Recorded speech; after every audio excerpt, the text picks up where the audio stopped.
And we are live. Hello, everyone. Hello. For those of you who are new here, my name is Eileen Nazario, and I love to talk about careers from the perspective of. Sorry, I just had this thing on, so I'll turn that off. But I love to talk about careers from the perspective of the heart, femininity, spirituality. I personally have worked at companies like Google, LinkedIn, Spotify because of my desire to lead my career and my life in alignment to the personal mission, the personal purpose that I feel I have been brought to this earth to live out, to create. So that's what I instruct my clients and my mentees to do as well. Whenever I speak with someone, I love to talk about it from that perspective. So today we're going to talk about something that is somewhat similar. It falls along similar lines.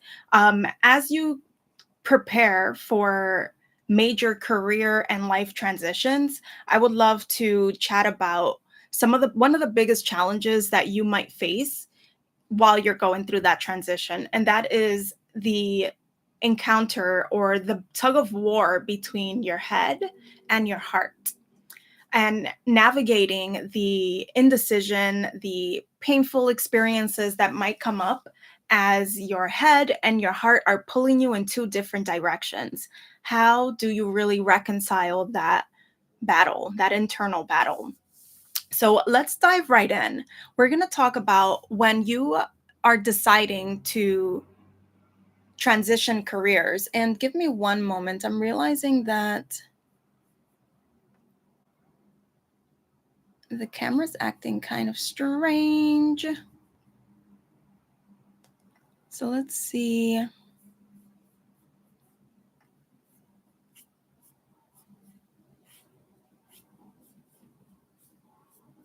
You know what? Let's dive right in regardless. So please forgive the camera flashing a little bit, but let's dive in. Let's talk about when you are going through a career transition. What happens when you first receive the idea? How do you then own the idea? How do you then announce the idea?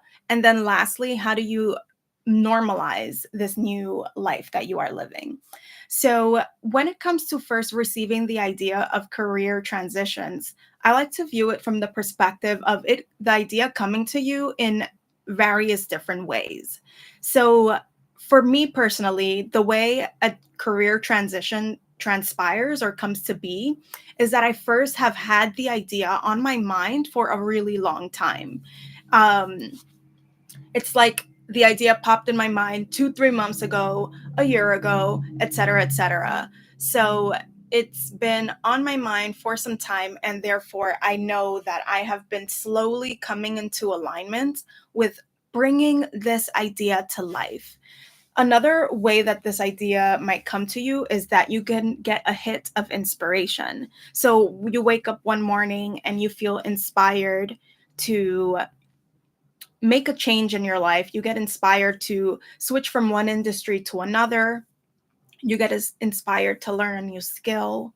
You get inspired to pivot in terms of the role that you are in. So, going from, let's say, software engineering to product management. So, that inspiration might hit you at some point in time.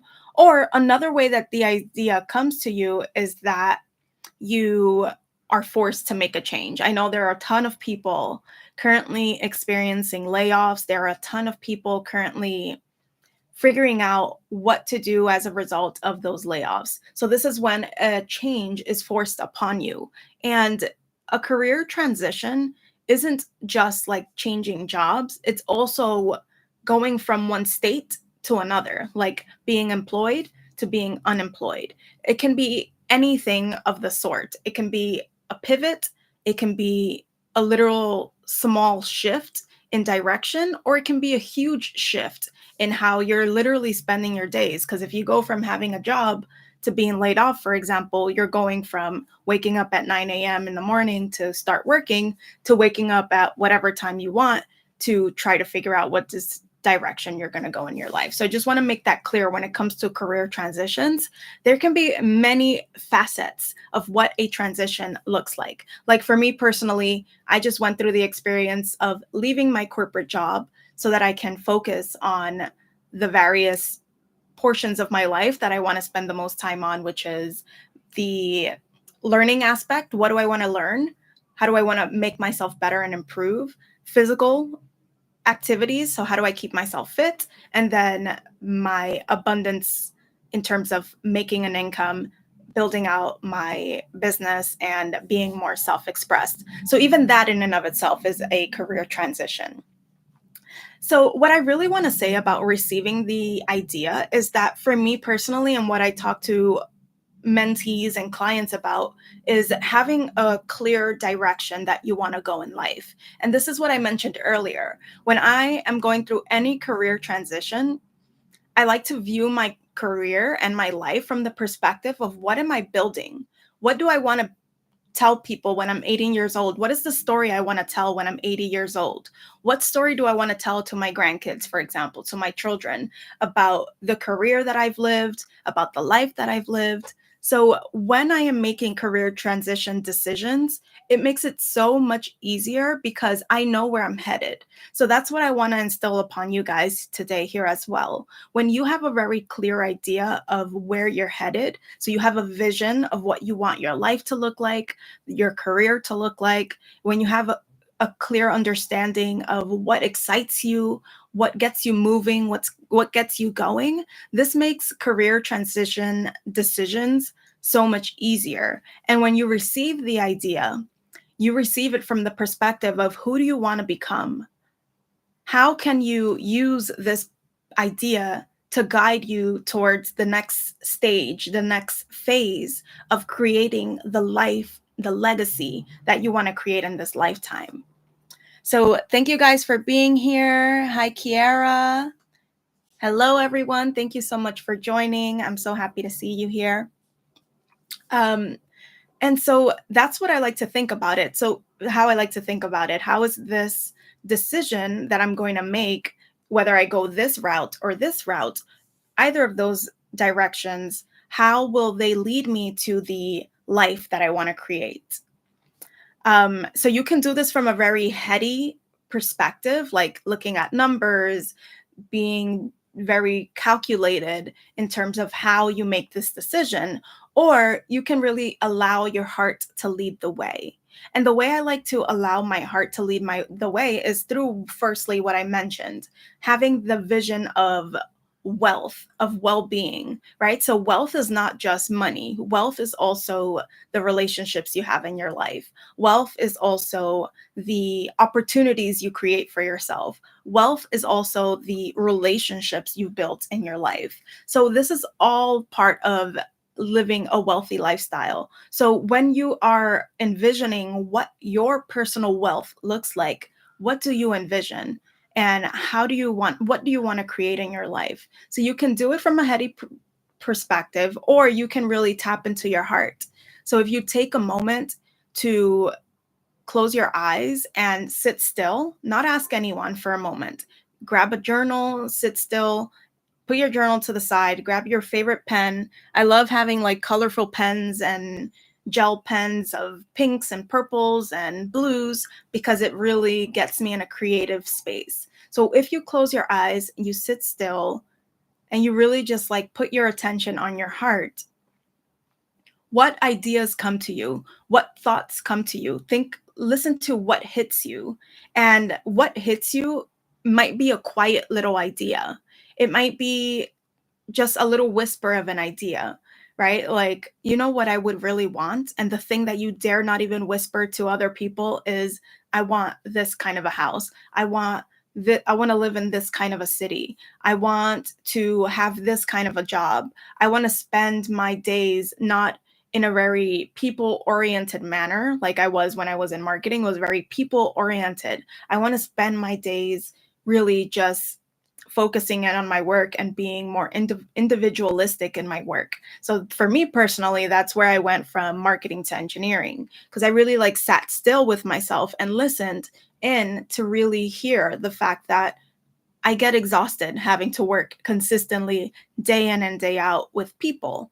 Although you might consider me a people oriented person, like a people person, when it comes to what I was doing in my day job, I did not want to spend the hours of 9 to 5, et cetera, really 100% in meetings, influencing, directing others, collaborating with others, coordinating, all of that stuff. So it was this little quiet voice within me that said, I want to have a more peaceful working day, which is I want to work on my stuff. I want to get my work done. I want to have time to tinker and create and have time to really be with myself and my thoughts in my day job.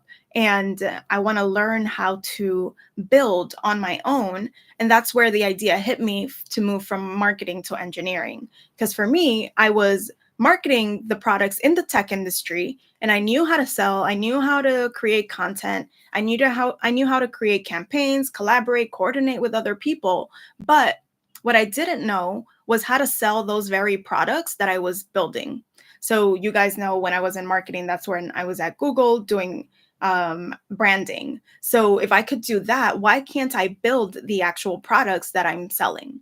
So that's where, you know, the idea got even bigger and bigger. It started with this cultural fit in terms of marketing doesn't fit for me. It's not a right fit. I don't want to spend my days doing what I'm doing. And then it expanded outwards into becoming, well, not only do I not want to spend my days doing that, I want to learn even more how to create, how to build products, software products. So the idea expanded outward. So that really comes from you listening within and really taking note in your journal as those ideas come to you. You start to write them down. There's something really magical about making things tangible, writing things down with your hands. So I love, and here's my current journal that I bought Barnes and Nobles. Barnes and Nobles is one of my favorite places to be. So this is my journal currently. I love that it has the gold trim on the sides. Let's see what you guys are saying. Kiara says, I love how you define wealth as more than just money. I think we forget wealth comes in a lot of different forms. 100%. 100%. Wealth is what you define it to be, the same way as success is what you define it to be. Because while, like I just mentioned, I was working two different jobs, marketing was very people oriented. Well, what if that was bringing me a lot of money, which, being in the tech industry, it was, but I wasn't happy. What if I ended my days feeling exhausted? Well, that's not very wealthy to me, is it? Versus, like, yes, you can get a lot of money, but doing things that you actually enjoy, doing things that fill you up, doing something that is going to drive you closer to fulfilling the legacy, the life that you want to create in this lifetime. So, listening into yourself and really writing down those ideas and kind of envisioning what each scenario looks like. If I stay, what will that scenario look like? If I go, what will that scenario look like? Writing it down in your journal. There's something really powerful about making an idea concrete, making an idea tangible that you can always refer back to it. You can add on to it. And what I really love about journaling is that you are taking an idea through all the way through, right? Because when you're thinking, thoughts bounce around. You might start thinking about this, you think about that, you think about this and that. It can make a little bit of a mess. That's why when you think about, or like if you're drawing someone thinking, what are you going to draw? You're probably going to draw like a cloud above their heads, right? So when you're thinking, you're creating this cloud of words. Well, we don't want cloudy thinking, right? So the best way to have a more concrete way of thinking is to write it down.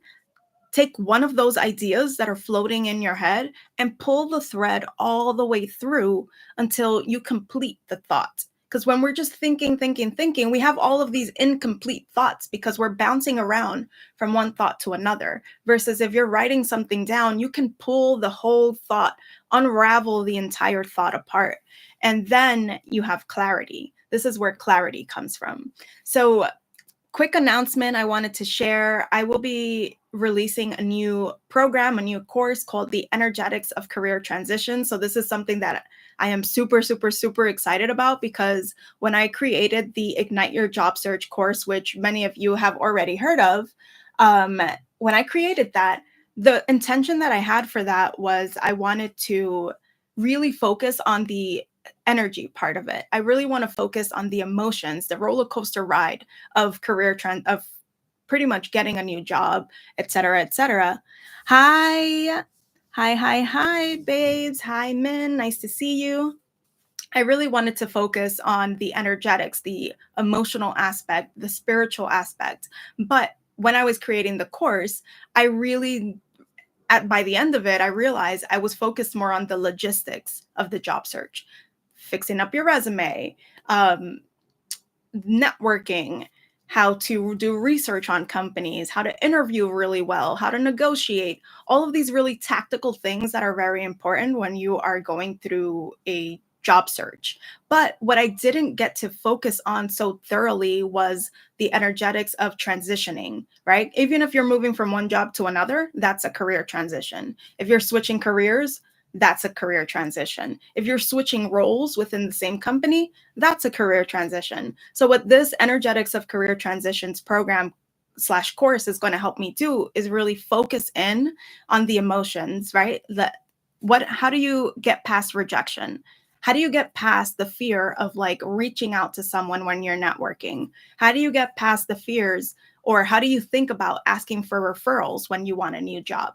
How do you have a conversation with your manager when you decide that you want to leave? How do you have a conversation with your manager when you decide that you want to make a career transition? So I'm really excited for that. I have all of the details in the description box, so feel free to take a peek at that.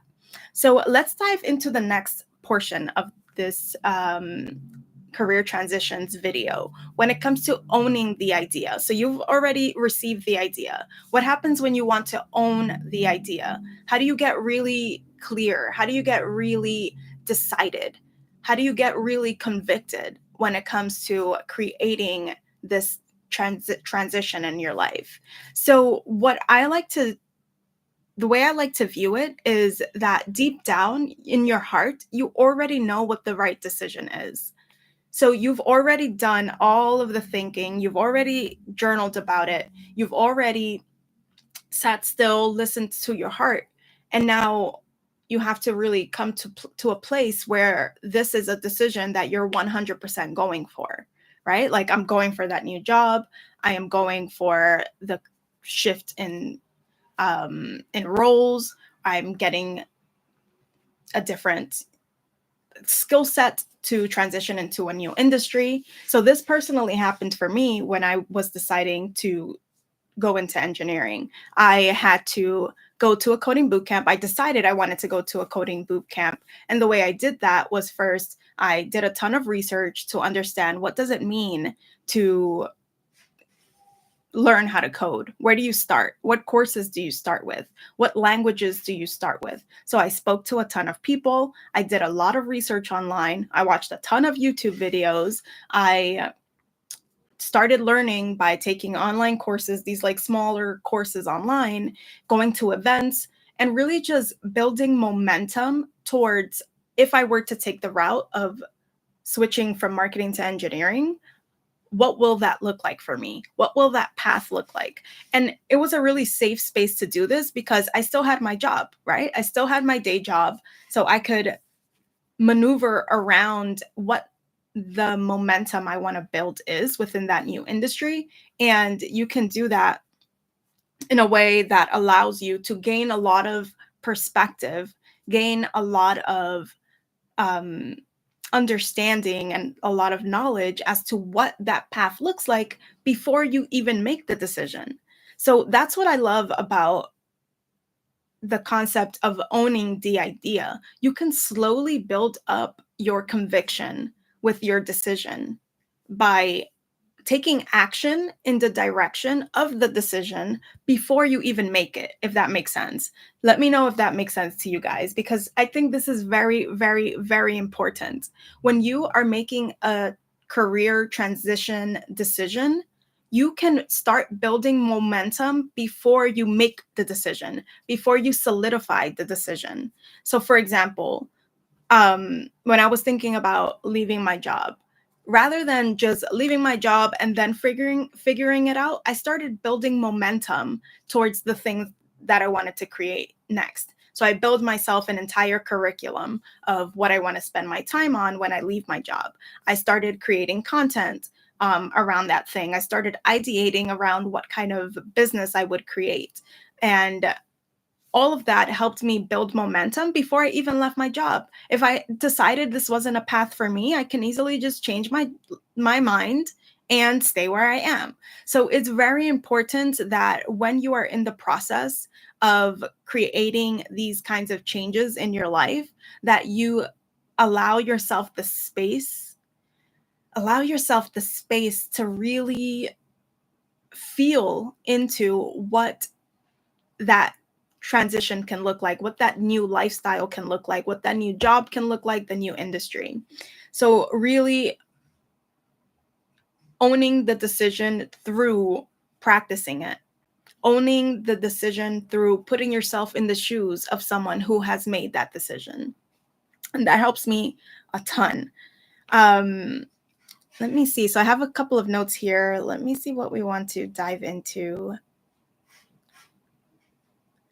Okay. So, yes, this is the part that I find very interesting, that as you're going through that process of building momentum in the direction of the potential decision you will make, you will come across this like turmoil, this inner turmoil of what your head thinks is the right decision versus what your heart thinks is the right decision. So we already spoke about like tapping in to your heart, listening into your heart when it comes to receiving the idea. But when it comes to owning the idea, this is where the tug of war really begins the most. Because as you're building momentum, your head has opinions, right? Your heart has opinions. So your heart might be saying, no, let's go in this direction, while your head is saying, no, let's stay where we are because it's the safer route. So in this case, it's always helpful to remember the function of our heads, right? Which is to keep us safe, to keep us alive, right? It's survival. And so when our heart wants to do something that's a little more risky, wants to do something that's a little more courageous, wants to do something that you haven't done before, explore unknown territory, your head wants to keep you safe. Your mind wants to keep you safe. It wants to think about the numbers. It wants to calculate the risks and all of that, which is okay. But you have to understand who is speaking when an opinion comes up, right? Because you're one human being, but there's multiple sides to you. And the way I view myself is that there's my heart-led side of myself, and then there's my mind-led side of myself. So if it's all these opinions are coming from one person, but they're coming from different sides of you, you really want to understand which side of you is speaking when you have these inner thoughts. For me, when I have a courageous thought, I know that it's my heart leading the way. When I have an inspired thought, I know it's my heart leading the way. When I start thinking about the numbers, when I start thinking about the money, the salary, all of that, when I start calculating, that's my mind leading the way. And that's okay, because each of these parts of you can be interconnected. They can be interdependent because, of course, when you're making a decision in your own career and your own life, finances are important. So when it comes to that side of things, I let my mind lead the way. I let my mind guide me. I let my mind start calculating and seeing, where am I with my finances? How much time can I afford to be in this state of transition? And so that's where the tug of war comes in, but you have to make a decision. Which decisions are you going to allow your heart to make? Which decisions are you going to allow your mind to make? And you can really start to soothe your mind and soothe your nervous system ultimately by having deep faith and knowing that no matter which decision you make, you are going to be okay.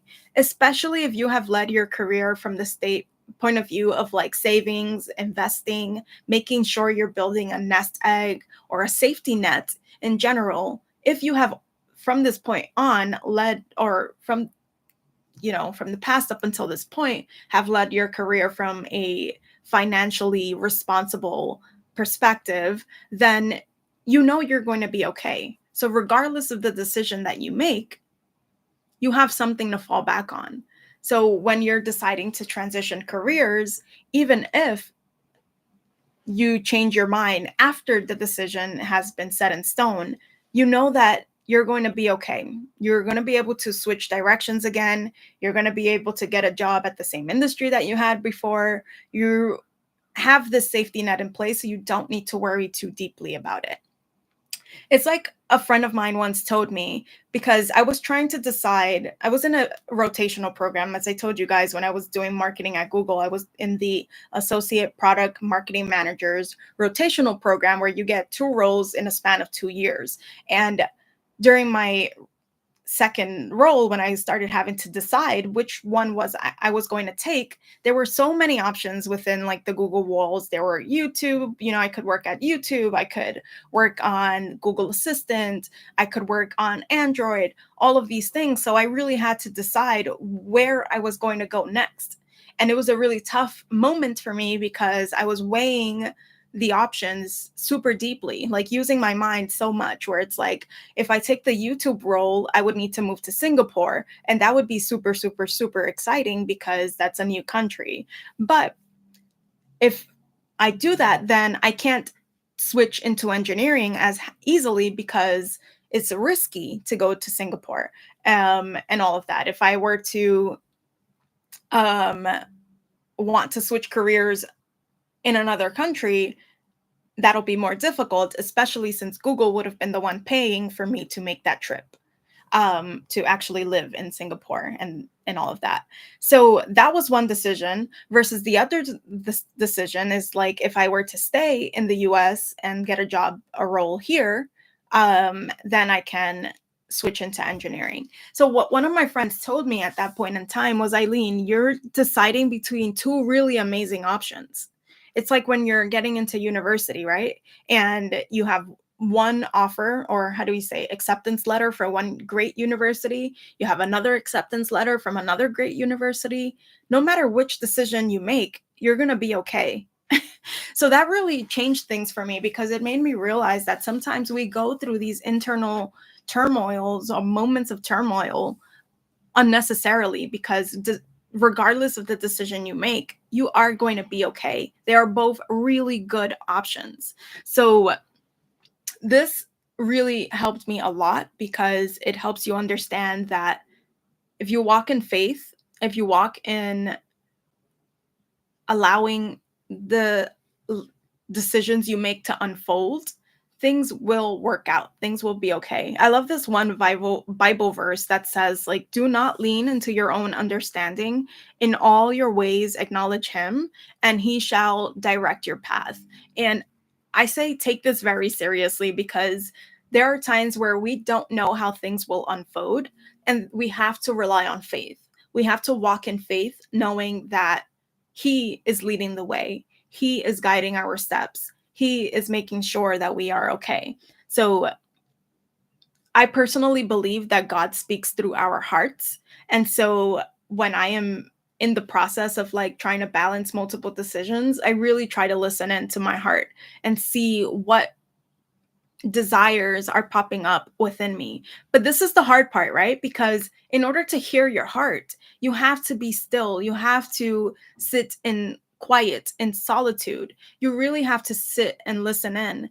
And we have to make time for that because how many times in our lives are we just constantly on the go, constantly moving from one location to another, from one task to another? How many times do we go from like cleaning up our rooms to immediately leaving the house to have fun with friends? But we don't really take the time to really sit still and listen in, but that's where the answers lie. When we sit still and really listen to what our hearts have to say, the answers will very likely bubble up to the surface.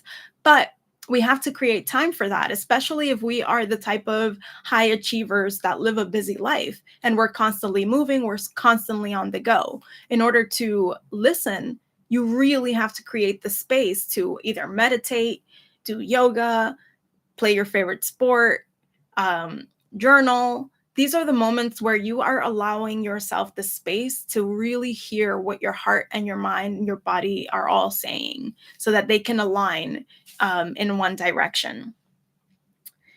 And then there's the concept of like, how will this all unfold? How will this all come to be? One of the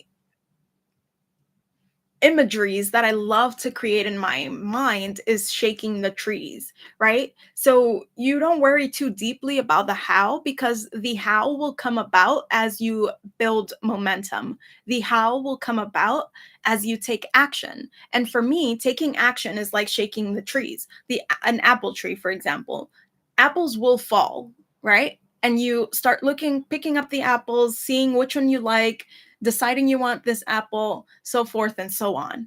And it's the same thing when you go to an event. You go to an event, you go out there and you talk to people and you start shaking the tree, talking to this person, talking to that person, talking to this person. You see the speaker who was on stage, you go and speak to them. That's you metaphorically shaking the trees and seeing which apples fall from that, right? Which opportunities fall from that, which nuggets of wisdom fall from you having these encounters that will lead you one step closer to owning the decision that you made, owning the transition that you are deciding to make. And then you get to a place where you feel that excitement, where you just allow yourself to really say, okay, I've learned enough. I've gained enough research. I gained enough understanding. I've spoken to enough people, and I've built enough courage to make a final decision. So, like I mentioned, when I was in the process of figuring out whether I was going to switch from marketing to engineering, and I was researching coding boot camps, I started taking online classes, I started talking to various coding boot camps in New York and London and San Francisco to really see what it would be like to make that decision. And then, as soon as I decided on one coding boot camp, I took the test. I got accepted into the coding boot camp, and then it was time for me to like really solidify the decision. It was time for me to really own it. Was I going to do a part-time coding boot camp or a full-time one? I decided to go full-time, and the only way to go full-time would be for me to leave my job. And not only was I leaving my job, but I wanted to do a coding boot camp in London. So when I got accepted into the coding bootcamp in London, it was time for me to really say, okay, am I going to leave my job and am I going to move to London for the duration of the program?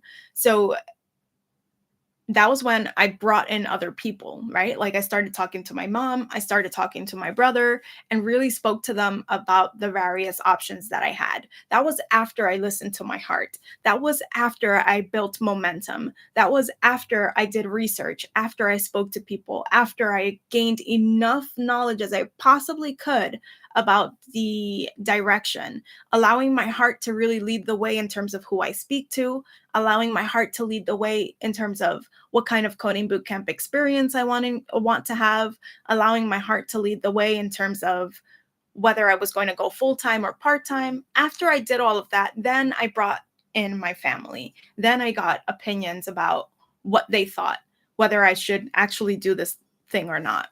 And the reason I wanted to do that, the reason I wanted to hear their thoughts is because what they think is really important to me. So I wanted to take their thoughts into consideration. So that is really why the reason there was a clear intention behind why I was bringing other people into this decision. It was the intention of knowing that they are important to me, their opinions matter, After I have done everything I could possibly do, the only thing left for me to do is talk to my family about it and align with them so that it can be a full 100% yes. Because had I not spoken to my family about leaving my job, moving to London to do this coding boot camp, I still wouldn't have felt like I was 100% aligned with the decision. So, in order to get that 100% yes from my heart, I needed to include my family in the decision. So, once I owned it, it was done. I just had to figure out how I was going to tell my manager, how I was going to tell my team that I was quitting my job and that I was moving to London to do a coding boot camp.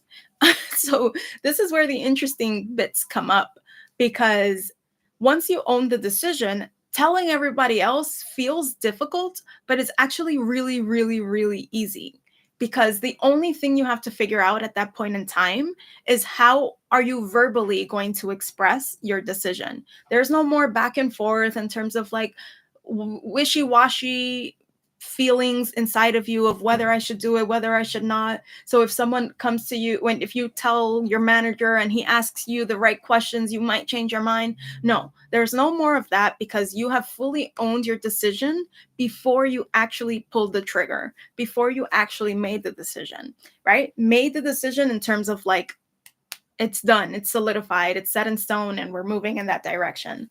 So, when it comes to announcing the decision to your managers, to your coworkers, you really start to align with yourself first. And the next thing I really like to do is practice a little bit. I like to practice what I'm going to say because the next piece of it, right, is verbalizing and expressing it, expressing your decision. So again, I love to get into my journal and first start by giving them context. Like, hey, I have made the decision that I'm going to do X, Y, and Z because of X, Y, and Z reasons. And therefore, I am doing X, Y, and Z. In my case, with the coding bootcamp, it was like, hey, I have decided that I want to learn to code and I want to go all in by doing a full time coding bootcamp in London, and because of that, I have decided that I'm going to be leaving my job. I'm going to be leaving this company in order to pursue that goal, in order to pursue that route. And I would love your support and understanding how to offboard off the company. So that's how I like to structure my messages. And the way I get really clear as to how I fill in the blanks of each of those three parts is I get in my journal, I practice in the mirror, I really rehearse it a little bit because I am the kind of person who I'm not like off the cuff of a speaker. I'm not the best when it comes to impromptu conversations. So I really love to practice and have notes and really get clear as to what I want to say, how I want to say it before I make the announcements. Transform from NLP coaching says, "What's up, rockstar?" Hi, hi, hi. Nice to see you. Thanks for being here. And that's pretty much it. I love to practice it, and once my mind is made up, once the momentum is built, it's difficult to be swayed. Robert Carbuccia. Oh, hey, how's it going? Oh my God, I miss having our fun conversations. I remember our great conversations when I was in real estate and you were advising me on what to do with my life for the for the next bit of my career. So you really helped me get started. So I really appreciate that. And yeah, you once you have aligned and set the momentum forward, it's difficult to be swayed away from it. So that's why for me it's really important to own the decision, align with your heart before you tell other people what your decision is, because you want to prevent being swayed in one direction or another. Always remembering what is best for you, always remembering what is best for your heart's legacy, the legacy you are creating in this lifetime.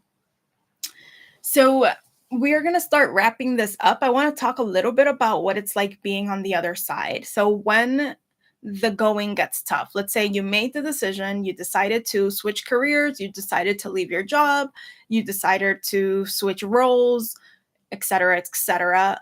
There are going to be moments where you start questioning, did I make the right decision? Did I Am I going to be able to do it? Am I going to mess up? This is fear coming up. This is where a little bit of self-sabotage might come up, where you might talk yourself out of the decision that you made, like cognitive dissonance, right? When you purchase something and then you bring it home and you're like, maybe I made a mistake, maybe I should return it. Well, when you're going through these life transitions, it's difficult to make a return, right? Especially if you did something crazy like myself, like quitting my job in order to move to London to do a coding boot camp. You can't really undo that decision super easily. So when it comes to those moments, what do? You have to remember why you made the decision, why you decided to transition. And a good way to do that is to have that vision super, super, super clear. Have it clearly laid out, have it clearly written somewhere, have it in a vision board on your wall. You want to remember every time the going gets tough why you decided to go this route. So stay clear, stay on course, and remember to celebrate and enjoy it. Enjoy it every single moment of the way, because the best thing to do when you're viewing your life and your career is that this is a story. This is your story that you are creating.